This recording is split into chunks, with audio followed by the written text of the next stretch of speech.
সহিহ বুখারীর 6527 নম্বর হাদিসের বর্ণনা, আম্মাজান আয়েশা সিদ্দিকা রাদিয়াল্লাহু তাআলা আনহার বর্ণনা। তিনি বলেন, এই হাদিসটি শুনবেন আর প্রতিদিন কয়েকবার রাতে ঘুমানোর সময় কল্পনায় আনবেন যে এটা কেমন হাদিস। ক্বালা রাসূলুল্লাহ সাল্লাল্লাহু আলাইহি ওয়াসাল্লাম, নবীজি বলেন, তুহশারুনা হুফাতান উরাতান গুরলা,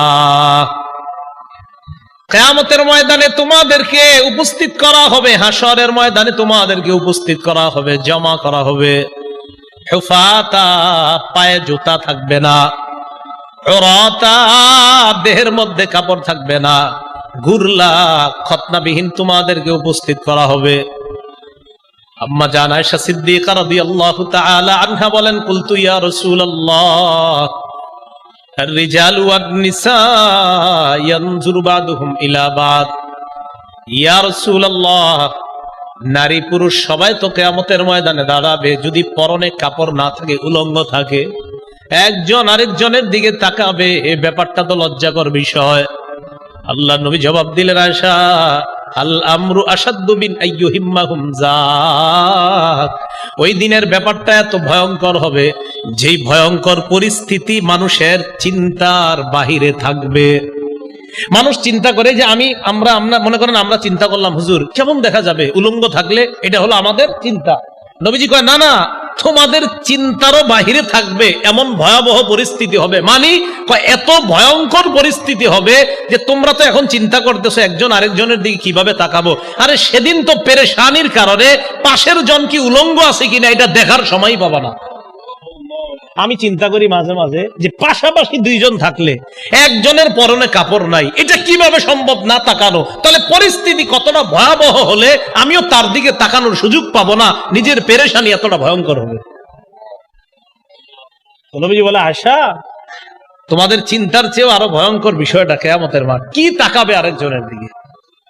তাকানোরই তো সুযোগ থাকবে না। হ্যাঁ, পরে আস্তে ধীরে কাপড়ও পরানো হবে, ইব্রাহিম নবীর মাধ্যমে আবার কাপড় পরানো শুরু হবে। তো যাই হোক, কিয়ামতের ময়দানে এইভাবে উপস্থিত করা হবে। করার পর সেদিন আরেকটা ঘটনা ঘটবে কিয়ামতের ময়দানে।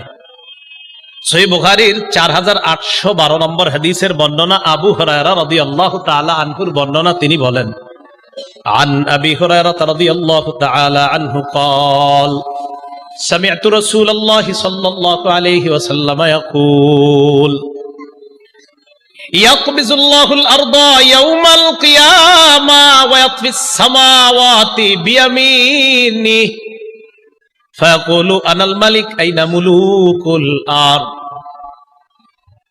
নবীজি বলেন, কিয়ামতের ময়দানে আল্লাহ জমিনটাকে তার কবজায় নিয়ে নিবে, পুরা আসমানগুলা, সবগুলা আসমান পেঁচায়া আল্লাহ তার কুদরতি ডান হাতের মধ্যে রেখে বলবে, এই কিয়ামতের মাঠের সমস্ত মানুষ, আনাল মালিক, আমি বাদশাহ,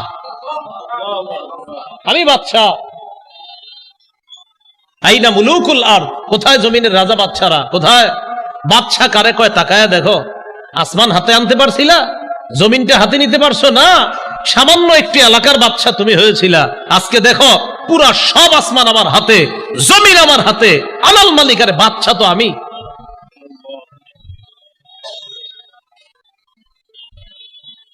আর কি অবস্থা হবে জাহান্নামীদের কিয়ামতের মাঠে? এখনো জাহান্নামে যায় নাই, কিয়ামতের মাঠে। সহিহ বুখারীর 6532 নম্বর হাদিসের বর্ণনা, قال رسول الله صلى الله عليه وسلم يعرق الناس يوم القيامة حتى يذهب عرقهم 70 ذراعا। কিয়ামতের ময়দানে একদল মানুষের ঘাম এত পরিমাণ হবে, ঘামগুলা তাদের শরীর থেকে বরার পর 70 গজ পর্যন্ত ছড়িয়ে যাবে ঘাম। কয় গজ? কয় গজ? হ্যাঁ, 70 গজ হওয়ার পর ওয়ায়ুলজিমুহুম ইলজামা, বুখারীর বর্ণনা ইলজামা নাই, অন্য বর্ণনা ইলজামা আছে, বুখারীতে আছে ওয়ায়ুলজিমুহুম হাত্তা ইয়াবলুগা আযানাহুম।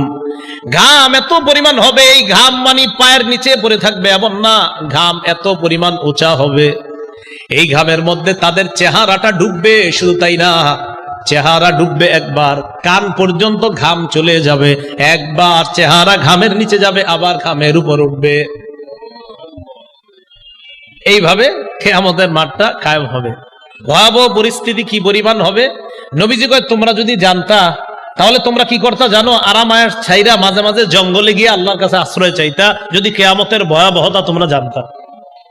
তিরমিজি শরীফের 2312 নম্বর হাদিসের বর্ণনা। এই হাদিসের মধ্যে আসছে রাসূলুল্লাহ সাল্লাল্লাহু আলাইহি সাল্লাম বলেন, লাউ তা'লামুনা মা আ'লামু, পুরো বিষয়টা ইন্নী আরা মা লা তারাউনা, তোমরা যা দেখো না আমি তা দেখি, ওয়া আসমাউ মা লা তাসমাউনা, তোমরা যা শোনো না আমি তা শুনি। বর্ণনাটা মন দিয়ে শোনেন, তোমরা যা দেখো না আমি তা দেখি, তোমরা যা শোনো না আমি তা শুনি। আবু যর গিফারি রাদিয়াল্লাহু তাআলা আনহু বর্ণনা। এরপর নবীজি বলেন, শোনো, আত্তাতিস সামা ওয়া হুক্কালাহা আনতা ইত্তা, কয় আকাশ কটকট আওয়াজ করতেছে, আকাশ কটকট আওয়াজ করতেছে, কয় আসমানের জন্য এটা শোভা পায়, এটা তার হক আছে এইভাবে কটকট আওয়াজ করা। হ্যাঁ, এটা আমি শুনি, তোমরা শোনো না। কয় এটা ও কটকট করতেছে। কয় জানো তোমরা, মা ফিহা মাউদিউ আরবা'i আসাবি'a ইল্লা ওয়া মালাকুন ওয়াদি'ুন জাবহাতাহু ফিস সামা সাজিদান লিল্লাহ। নবীজি বলেন, আসমানের মধ্যে এমন 4 আঙ্গুল পরিমাণও ফাঁকা জায়গা নাই যে জায়গার মধ্যে একজন ফেরেশতা তার মাথাটা ঝুঁকায় আল্লাহর দরবারে সিজদা করে না। আসমানের মধ্যে 4 আঙ্গুল পরিমাণও ফাঁকা পাবে না, প্রত্যেকটা জায়গায় ফেরেশতার সিজদা পাইবা। ফেরেশতা সিজদা করে, আসমান কটকট আওয়াজ করে, এটা তার জন্য শোভা পায়, সে করে এই আওয়াজটা। এরপরে কি কয় নবীজি দেখেন, লাউ তা'লামুনা মা আ'লামু, আমি যা জানি তোমরা যদি তা জানতে, লা দাহিকতুম কালিলা ওয়া লা বাকাইতুম কাসীরা, তাহলে তোমরা কম হাসতে আর বেশি বেশি কান্না করতা। এরপর আল্লাহ নবী বলেন, ওয়া তালাদ্দাতুম বিন নিসাই আলা ফুরুশিকুন্না ওয়া লা খুরুজতুম ইলা সুউদাতি তাজআরুনা ইলাল্লাহ, আমি যা জানি তোমরা যদি তা জানতে, তোমরা তোমাদের আরাম আয়েশের বিছানাগুলা ছেড়ে বিবিদেরকে মাঝে মাঝে রাইখা জঙ্গলের মধ্যে চইলা যাইতা আল্লাহর কাছে আশ্রয় নেওয়ার জন্য, আর তোমরা বলতা লাওয়াদিত্তু আন আকুনা শাজারাতান তু'দাদু, মনে মনে বলতা, হায় আমি যদি গাছ হয়ে যেতাম যে গাছটা কেটে ফেলা হতো, আমি যদি গাছ হয়ে যেতাম যে গাছটা কেটে ফেলা হতো। তাহলে চিন্তা করেন পেরেশানি কি পরিমাণ। নবীজি কয়, তোমরা যদি জানতা আমি যা জানি, মাঝে মাঝে জঙ্গলে গিয়ে কি বলতা জানো, হায় আল্লাহ তোমার আশ্রয় চাই, তোমার কাছে বানা চাই, আমি যদি গাছ হয়ে যেতাম যে গাছটাকে কেটে ফেলে এটাকে লাকড়ি বানায়া মানুষ জ্বালায় ফেলতো বা শেষ হয়ে যেত, আমার আর কোনো হিসাব নিকাশ করার প্রয়োজন হইতো না। মাঝে মাঝে এরকম আফসোস হইতো, এরকম তোমরা করতা যদি তোমরা জানতা আমি যা জানি, এটা যদি তোমরা জানতা। কিয়ামতের ভয়াবহতা থেকে আল্লাহ হেফাজত করে আমাদেরকে যেন আরশের ছায়াতলে আল্লাহ মায়া করে জায়গা করে দেয়। সবচেয়ে ভয়ঙ্কর পরিস্থিতি কাদের হবে? অনেকের হবে, এর মধ্যে উল্লেখযোগ্য যারা বয়ান করে, বক্তৃতা করে, বক্তাদের। হ্যাঁ, বক্তাদের। বুখারী মুসলিমের এক যুগে বর্ণনা হাদিস, عن أسامة بن زيد رضي الله تعالى عنه قال قال رسول الله صلى الله عليه وسلم, উসামা রাদিয়াল্লাহু তাআলা আনহুর বর্ণনা, আল্লাহ নবী সাল্লাল্লাহু আলাইহি ওয়াসাল্লাম বলেন, ইউজাউ বির রাজুলি ইয়াউমাল কিয়ামা ফায়ুলকা ফিন্নার, এক ব্যক্তিকে কিয়ামতের ময়দানে আনা হবে, আনার পর তাকে জাহান্নামের মধ্যে নিক্ষেপ করা হবে। জাহান্নামের মধ্যে নিক্ষেপ করার পর তাকায় দেখেন, ফাতানদালিকু আকতাবু বাতনিহি, জাহান্নামের আগুনের মধ্যে যাওয়ার পর তার পেটের নারী বুড়িগুলা বের হয়ে যাবে। নারী বুড়িগুলা বের হওয়ার পর ইয়াদুরু হাওলাহা কামা ইয়াদুরুল হিমার বিররাহা, ওই ব্যক্তি নারী বুড়িগুলার চারপাশে ঘুরতে থাকবে যেইভাবে গাধা তার চাক্কির পাশে ঘুরতে থাকে। ফায়াজতামিউ ইলাইহি আহলুন নার, অন্যান্য জাহান্নামীরা তার কাছে আসবে। জাহান্নামীরা কি শান্তিতে আছে? অন্যরা এর সান্ত্বনা দিতে আসবে। মানে অন্য জাহান্নামীরা তো শান্তিতে নাই, তো এরা অবাক হয়ে যাবে, ঘটনা কি, এর এই অবস্থা কা। তাহলে ব্যাপারটা বুঝেন, অন্য জাহান্নামীরা এরে দেখতে আসবে যে ঘটনা কি, এর এই অবস্থা কা। এই হাদিস আমি পড়ি আর বারবার চিন্তা করি, যে অন্য জাহান্নামীরা ওরে দেখতে আসবে, সবাই তো ভয়ঙ্কর অবস্থায় আছে, কিন্তু অন্যরা ওরে দেখতে আসবে, কি ঘটনা কি, এর এই অবস্থা কা। তাহলে কি পরিমাণ ভয়ঙ্কর অবস্থা আছে। তো জাহান্নামীরা আয়েশা বলবে, এই তোমারে তো চিনা চিনা লাগে। ওই জাহান্নামীরা বলবে, আলাম তাকুন তা'মুরুনা বিল মা'রুফ ওয়া তানহানা আনিল মুনকার। তুমি কি ওই ব্যক্তি না, যেই ব্যক্তি আমাদেরকে সৎ কাজের আদেশ করতা, অসৎ কাজের নিষেধ করতা? তুমি কি ওই ব্যক্তি না? তোমারে আমরা কত ভাবে দাওয়াত দিয়ে আনতাম, তোমারে আমরা 7 দিন 10 দিন 20 দিন আমরা মাইকিং করতাম, তারপর তোমারে আনতাম, তুমি সেটা? আরে তুমি আমগরে নামাজের কথা বলতা, তুমি তো সে। তো বলবে, হ্যাঁ আমি সে। তো তোমার এই অবস্থা কেন? জবাব দিবে, কুনতু আমুরুকুম বিল মারুফ ওয়ালা আতি। আমি তোমাদেরকে সৎ কাজের কথা বলতাম, আমি নিজেই করতাম না। তোমাদেরকে ফজরের নামাজ পড়ানোর ওয়াজ করতাম, এশার নামাজ পড়ার জন্য ওয়াজ করতাম,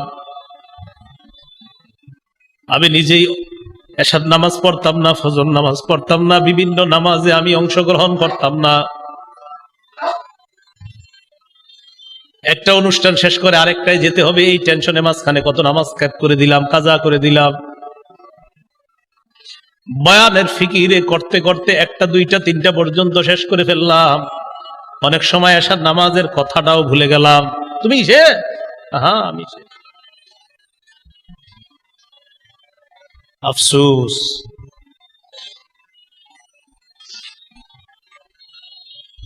ওয়ানহাকুম আনিল মুনকার, আমি তোমাদেরকে অসৎ কাজ থেকে নিষেধ করতাম। আতি, আমি নিজেই অসৎ কাজ করতাম। আমি তোমাদেরকে বলতাম অশ্লীল সিনেমা দেখবা না, অশ্লীল কোনো কিছু করবা না, আমি নিজেই অশ্লীল কাম করতাম। তো এই কারণে আমার এই পরিস্থিতি। আল্লাহ হেফাজত করেন। যারা সৎ কাজের আদেশ, অসৎ কাজের নিষেধ, আমি সহ সবাই যারা দাওয়াতের কাজ, খুব সতর্ক। এই জন্য যিনি দায়ী হয়, মুবাল্লিগ হয়, তার অনেকগুলো গুণাবলী আছে। এই ব্যাপারে আমার একটা বয়ানও আছে, আপনারা জানেন, টঙ্গী ইজতেমার সময় দিয়েছিলাম, মুবাল্লিগ আদর্শ দায়ী কে হবে। সেখানে দায়ীর গুণাবলীর মধ্যে একটা আছে, এটা যে দায়ী যেটা বলবে মানুষকে, সে নিজেও এটার উপর আমল করতে হবে। সূরা সফের আয়াত সেখানে পড়েছিলাম, লিমা তাকুলুনা মা লা তাফআলুন, এমন কথা কেন বলো যেটা তুমি নিজেই করো না। আতা'মুরুনা আন-নাসা বিল বির ওয়া তানসাউনা আনফুসাকুম, মানুষকে পুণ্যের আদেশ করো আর নিজেদেরকে ভুলে যাও।